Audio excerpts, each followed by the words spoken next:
Abo nonsia. Ahaya SOMPA 106.5 FM Accra.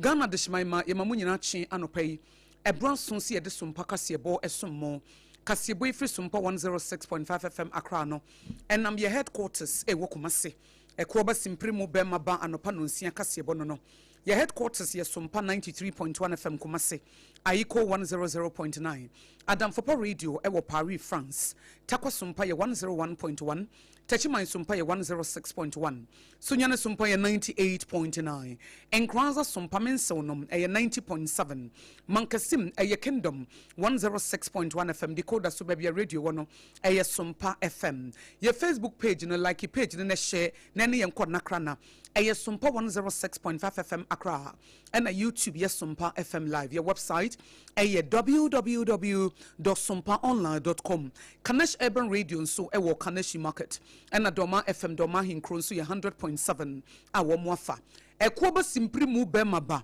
nana koje jesi company limited anopa nonsia kase bonu ni yo emu osham adansi hu ne ma hyase ne awieye na kachi na wobenya Endpoint Homeopathy Clinic. Dr. Dubois Sebra, na wonfa homeopathy so ensa wo yare ententem abasahare so mrikatente. Leicester Ghana Limited yan toothpaste ya no pay fetchere wosen nesre ne yanhwa de wakokodu a wo de besere no ejina wo sete bia mu etima wo sinko ye bra wo de yas toothpaste ene ne brush edi djuma ene yare bebrebre ekroto ho a chance na ewuo ene ye tonti na 74 mecha no a ye fe ne T74 no wo mo na ebo ye chidom ame de anopa no nsia kase ebo e fe no SOMPA kase ebo ye de esomo ensama ye de ebremo anopa ye de mo akotene no ebini so we also NPP Secretary Atamafo se Ghana fo ebre ewo chine yensa no na osono nko na betimi agenti 2028 wo mo ababo so oba Kofi Asuo hine wo sanso ya twafo hine wo Doma Traditional Council very much Messi Bequin a wo tosom yenu wo say His Excellency John Dramani Mahama ba ye kire se wo koye na wo san ba ye no wo sua de pa wo ba pa Judith Ajoba Blay Ghana Gas was it say one more compressor for kura so said the bena on betimi asom Ghana de share SOMPA Ghana Mine Workers Union omo kanti use ho e de sedia to mpanifo ni Minerals Commission say mining firms bi adwuma bi a wo mu die no contract no wo mo enchinsen die ntia se sie hot bite so na saakasie anu bi pa barikase dam ya na wo mo adwi ho nyina eno na DC o wa atwema enwobi agetifi wose we di aba mrem ente sa ade di ni no eno achi no Tano South Municipal Chief Executive Officer Honorable Emmanuel Kwame Frimpong so wakasa e de afa ahoni di hu nsem wo sese ma ne ye adwuma na edwa ahodo a abodom pemesese di congestion koso no wode na dwenkyere bi atodwa anopai non se kasebo na koje jesi company limited ye de besom anopai kasebo sempremo ye be komali wo defense minister sabre won kati asefo ho ayrewo sam ne se topa ye e wono ani fie ya meka sei woti nanan mo won se ne firi himfa ye de munsam oba NSMP kan we no ho ne de som se SOMPA kasebo de firi SOMPA 106.5 FM Accra ye ne de kasebo yi esom anopai eye me die nyame ahira no AKOSUA ago ABOAGYE obetimi so frem AKOSUA nhira menne medoba triple MI ABOAGYE apam dadaa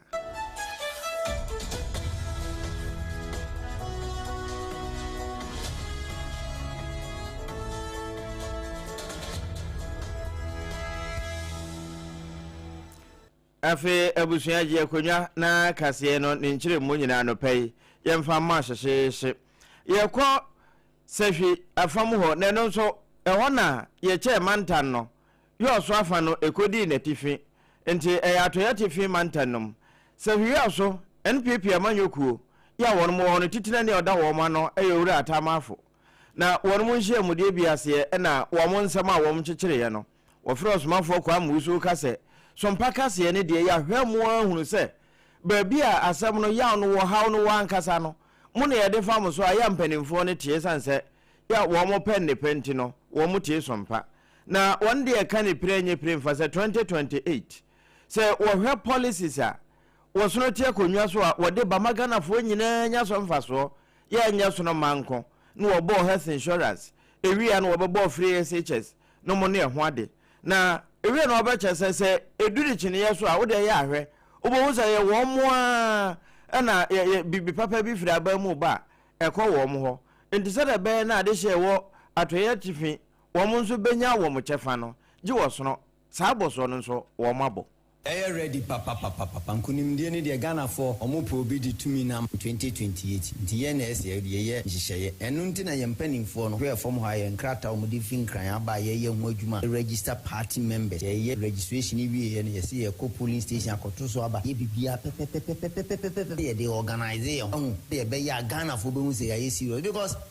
yanom kokon nkitinkiti ya omuchiche yi omama obi so mama obi unyenya bi nipa se na enya bi but ye ba ye ye di ye nhyehyeye ye bi ti se health insurance akofo de ba ye efie bi emunya mfaso meba kufado ba ye o de almighty free SHS ba efie bi emunya mfaso and no discrimination we enya kokon nkitinkiti na we ya wi onim so we NDC ninti e be ma omienu we MPP ninti ya ma ye the policies e ba e affect obia ewi ya no wose one day I can pray wode nanado aban de ne be mfanto ho atoyatifi wo munya mfaso papa nanso sesi wode ya abusa atoyatifi fo se mfaso wo munya ewo mampane mama ne kine ya ban yi so de wo hia wo mbeka se koko nteso eno nso se de wo kan no ni nanado dan kwakufu ado nhyehyeye wo ba ye western north ya hwe akwan ya nanado be ye no ha hwe regional osa be sima ye hwe STEM school be sabe sima ye even university kura omusiama western north kura no o ma fa ye di anka ho even na ye nananom edi petition ko a abi do muso mu de ye kan wa hwe bi hu ano ye de ye ntwen kura ma petition ma o ne ye de niam na oba enti media ye prepared MPP boy I prepared says ye di 2 minimum ya ye papa Mamudu Bawumia akase ye the credit card system beba digitalization be move this nation in this Ghana for ombema yesa akunya no yaba be ye nchichemu ne de nnu achi se ohu de esi wo ensemi owura atamafo no ona na ohwe no TV no so na wote ne Facebook YouTube ne ba bia no ena wode ma osomafo kwa mu usu se sompa kase emema no Meka wo se ekoba simpri mu be maba anopa no nsia kase bo na wutie free SOMPA 106.5 FM na Kojejesi Company Limited no na Endpoint Homeopathic Clinic ejina baba Tontina 74 mixture ejina tata yan toothpaste ene ne brush so abonatena sia woni AKOSUA ABOAGYE APAM DADAA ye de somwo e de free SOMPA 106.5 FM Accra Domi Watermelon Street na ye to so no kofu ase hene a wo ye twafo hene e de Madoma Traditional Council e ye Berima Twemasi Bequin a wo tosomienu wo de atodwa so mampanyi His Excellency John Dramani Mahama ye fa na ye abebio de enti ye fa na abebio no se wo so obi a waba bedi adwa ye tu no se banche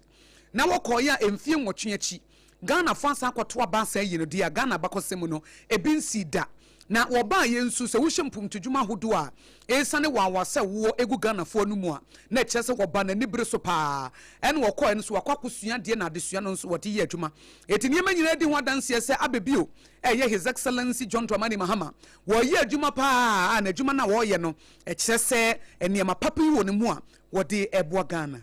Ghana has a unprecedented history. Say omampeni bi akwasan aba. Ba akompe Owura Mahama na enam de oye I saw Ghana mani enti na okoe wasen aba. Na so obi ko na so samba bi wa friend ababiu. Enti regional minister Odaroma makasa asemu abambrojua sida. Na sia kan biu eye osi ade yo de mini to me se medema Owura Mahama. The title Ababio, the no to me, some of the manuchi, but it's actually when the Sata in a canoe. Now, Kofi Asihine awo ye twafo hene wo Doma Traditional Council very much mesi Bequin na otosumienu no nso se abebio no otosumienu no wode ama His Excellency John Dramani Mahama no mo kire mu se dwumadie bi koso efe no Accounting to the People series e koso Doma hinkro na wona berima osetwumesi Bequin otosumienu ebo NDC abaso se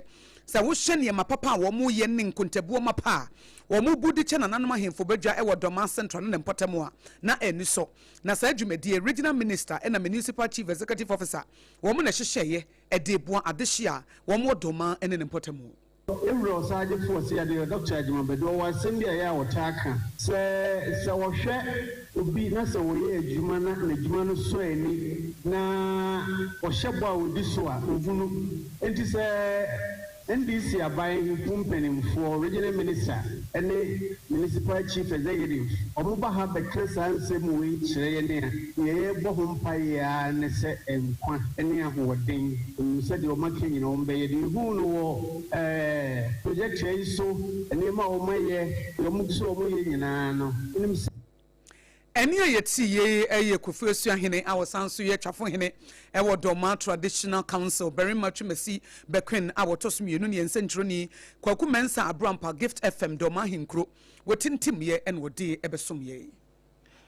abusua ma yɛnwura na yɛnkɔ ahoɔdeniem wɔ man Ghana sɛ yɛba yɛde sua mu kura na yɛka ebi te sɛ nneɛma ahodoɔ a ɛboa yɛn a ɛwɔ yɛ asetenam na yɛyi anyinam ahoɔden si hɔ afe yefa de efre ne se ogyafnama gas eno nso esi ho ne ye de ebiti se manu ade no ya soja report no de kan we beka cho so gas na ye economical afe no eno nso kura no ye fast ni bibia ye ntem adrafa wo de gas ye adwuma kura aka enti wo man mu no ye patronize ne ye eno na chief executive officer edema Ghana Gas Company Owapa Judith Ajoba Blay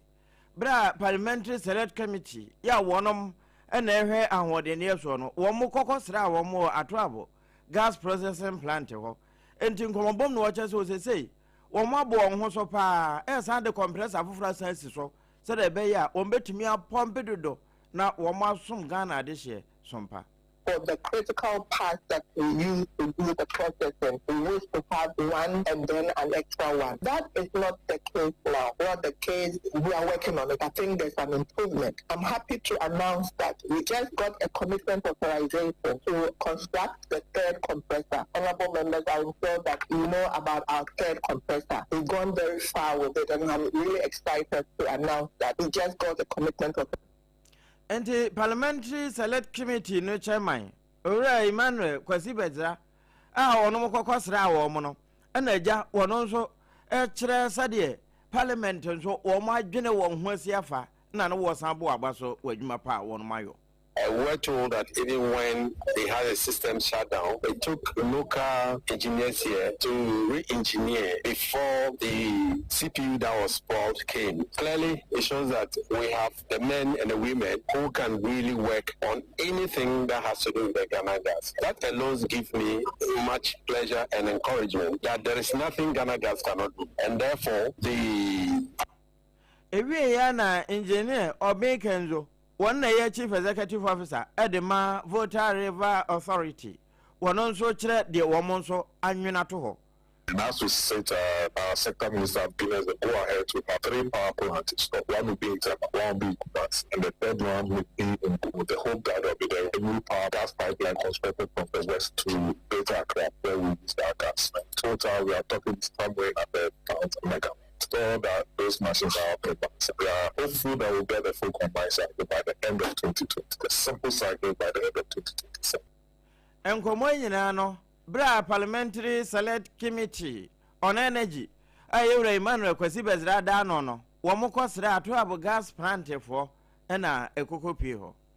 Meka wose Sompa kase bona wutie fi Sompa 106.5 FM Accra. Ghana Mine Workers Union TUC mu de sedia to Minerals Commission nim so o mate say ya wo mining firms enwuma ko mu to agudie wo Ghana ha bi eye Zengen Mining, Newmont Corporation and Anglo Gold Ashanti say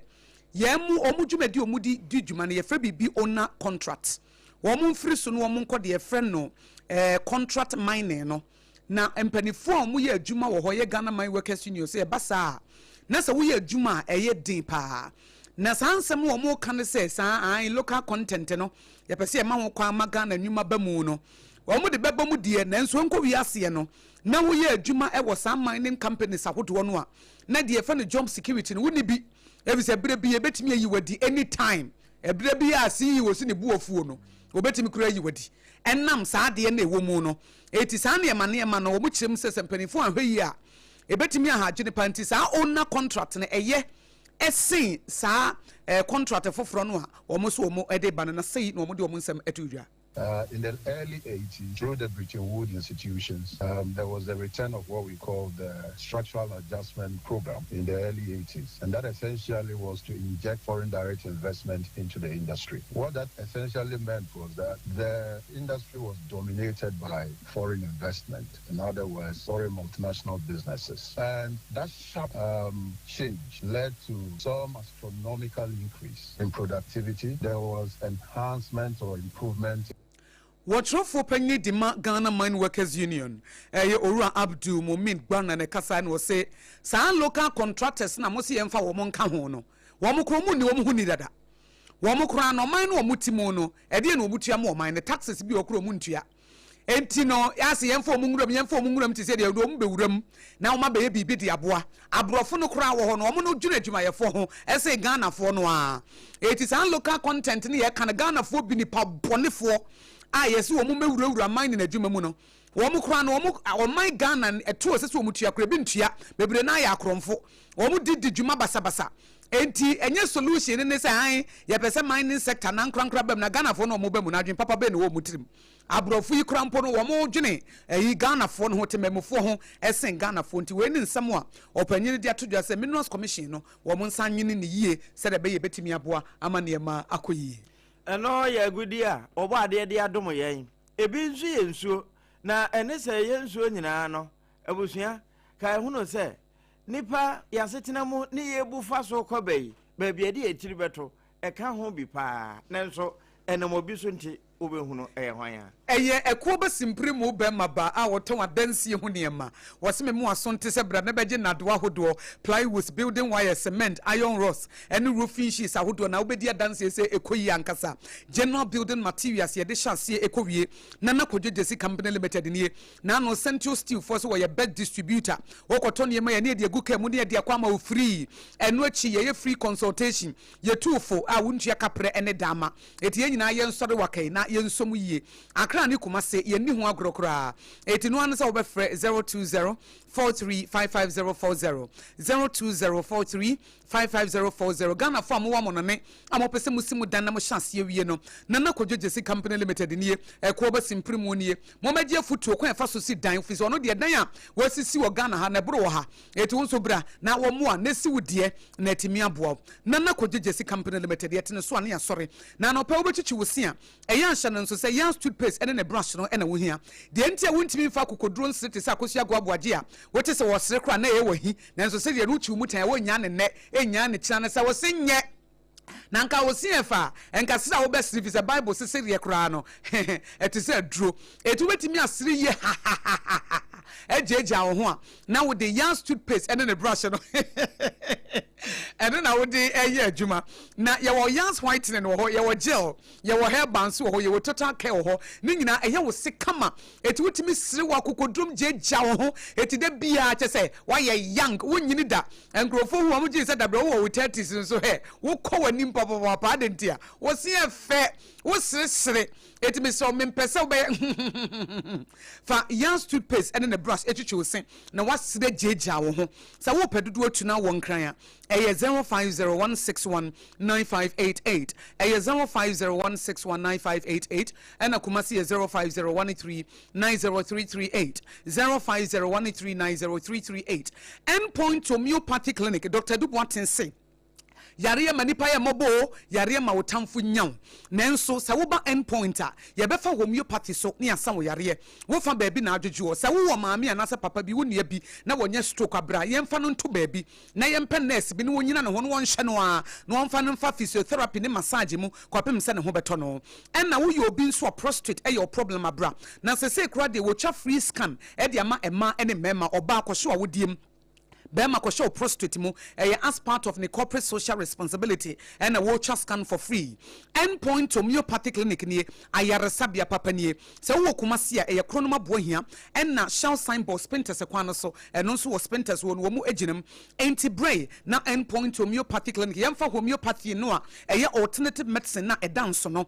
wo kidney any liver issues nerve diseases akodo no yenye ho adwuma ma endpoint homeopathic clinic Dr. Duboatin se 0244867068 0244 0274068 and 027423431 027423431 tontina 74 measure ye T74 waseme mo aso ente se tontina 74 measure titidido no ene ene ti se nsuo first center table no so na yare de won ne tonkwanta wa pai ye woni pedua no oduro ye woni pedua no yie eno ye sonti na 74 mixture T74 na T74 se yare bia se bia moja broso high blood pressure na sugar level kosro no ni nyina ne se infection no aye mre emesremo immune system no aye mre etina infection bia ebowura wo no ade chia fibroid ade chia heart related diseases ade chia ulcer na mokura ulcer hamwa edimu yafuru mu akone aba no nom tontina 74 mixture no ebetu ne se banche immune system nintina ma ulcer na basa immune system na yemre immune system nintina da bia no na infections ahodo ba immune system nintina da bia na yare ba na ko immune system nintina wuntimi na anajo no enti tontina 74 mixture no a eye T74 no sa wonum bia eye dro ba ko pe wonfa bi nka ho da bia na wugina wona so sa abo papo na wo bo adwuma se wo pedodo to o kan shi drug lane na kuma se ashtan kolina ka ba ebi wo ho obetimi afre 0246073498 0246073498 and 0501628931 0501628931 na wudem meka wo se sompa kasebo and a wutie fe sompa 106.5 FM Accra.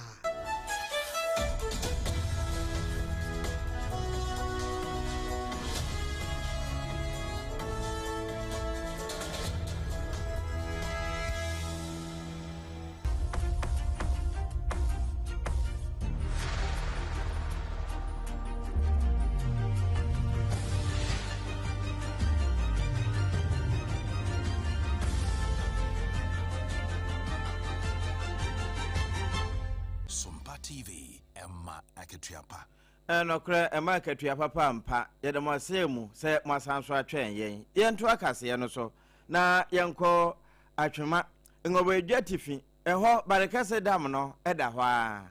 na MC ya wo ho honorable Zakaria Mba wonna nani abiri se wedie se empenimfo amba ho anhweye asembesi barekase dam no sompa kase hot bite ya so ana wonuma mpuntu abo wo mo ape wo minister yewura ba abedu asantimamu wo bopini ho ya na wo mo de grade adwi hu nyina aduru sutade no ho a yene assembly member wo ho ana afi abankra chene mpanimfo ne didi nkomo a wo mo ka se wo mbetu onan asiso ntentem na afi wasanso kura ben openso aboboa no abusa se to da nanade nokura na ase nya nokure no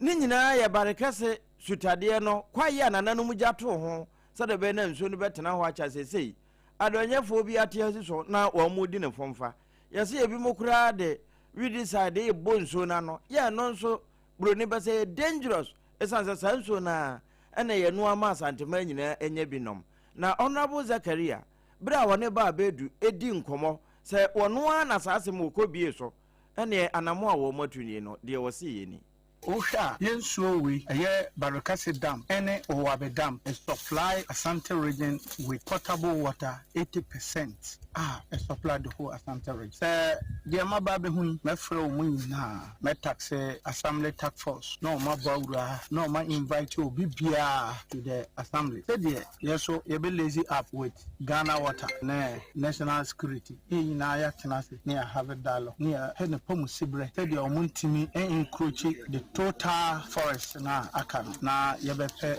bambo ediama ebia ewie no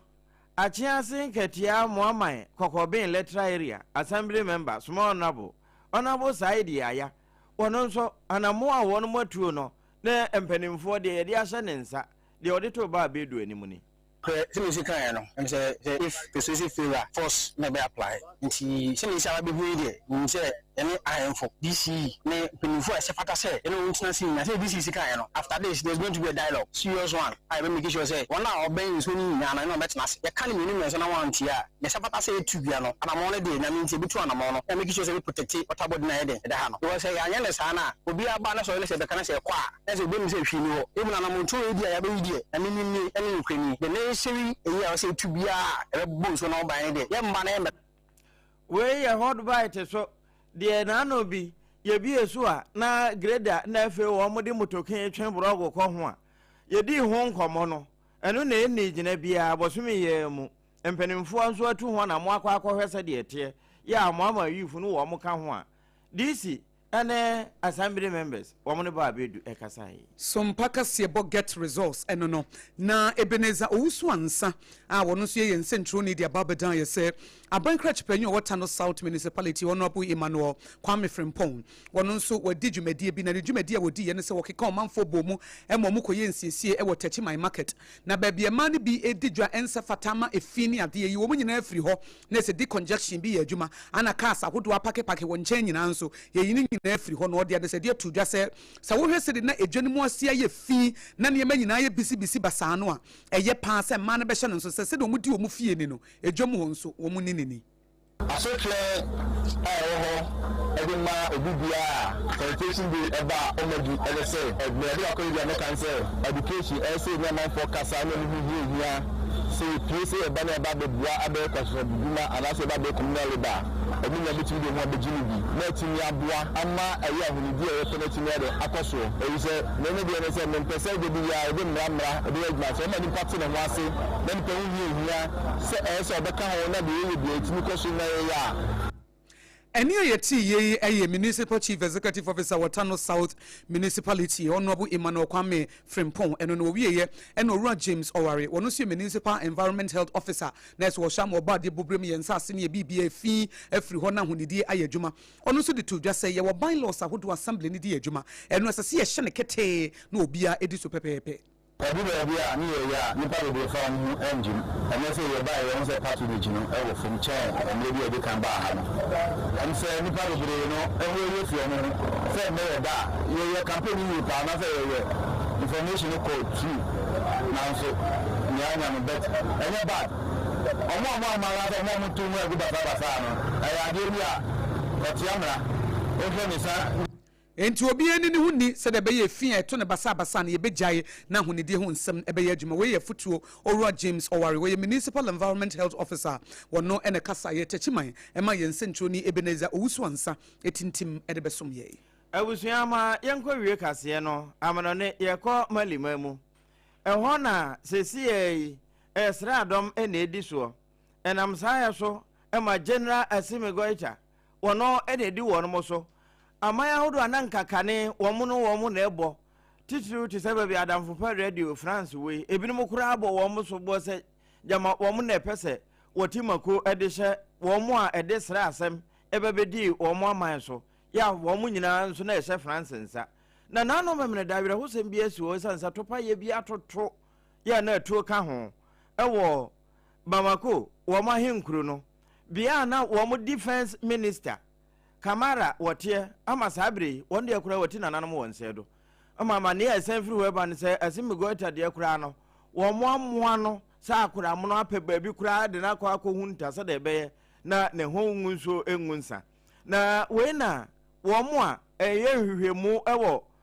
babambo mu no wo mo de beto so akyese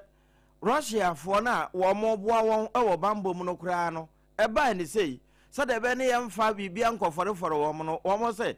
wo mo atwe won ho agina nkyɛn kakra enti Azawazad Liberation Front ho enya de ye se wo mo kwa kogina eno achi nso kura no eba te se Kidal ho nso a enya de wo mo kɔ na no wo mo ma na anu ni nyina no ye intelligence a wo mo ahyada ekuta mo de atete hunu na nkra no kyɛ se jihad fo no ene kɔkɔyɛ sa ene bi se eye paabo ye efiri no ho a kasebo no si ensem de so no pɛde makotene bi ne sɛ Ghana Mine Workers Union ede ato Minerals Commission anim so wo mpene so sɛ Anglo Gold Ashanti Newmont Corporation ne Zengen Mining ene mpanifo akaka ho nwumako ahodo bi no ya bɛn ne contract mining if sɛ basa wo ye adwuma wo ho a na sɛ woni daache papa bia sada ana NPP amanyoku no atoya tifi sɛ hwiyo so secretary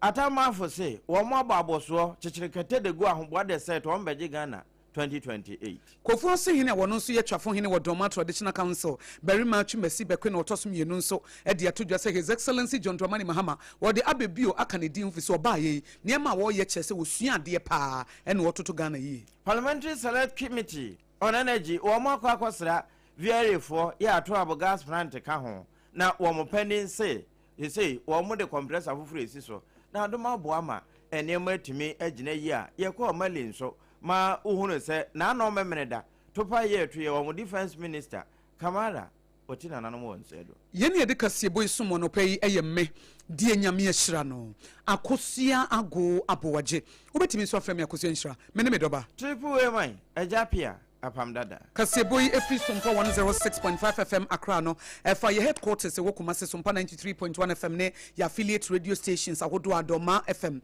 ɛyɛ 100.7 so wɔka ho bie Leicester Ghana Limited yɛn toothpaste ɛne ne brush Nana Kodjesi Company Limited anopa no nsia kaseɛ bɔ no endpoint homeopathic clinic ɛboa na thonti na 74 mission so ɛgye yɛ tata yɛda mu nyinaa se yɛ sorry na tip of sports yɛde to aso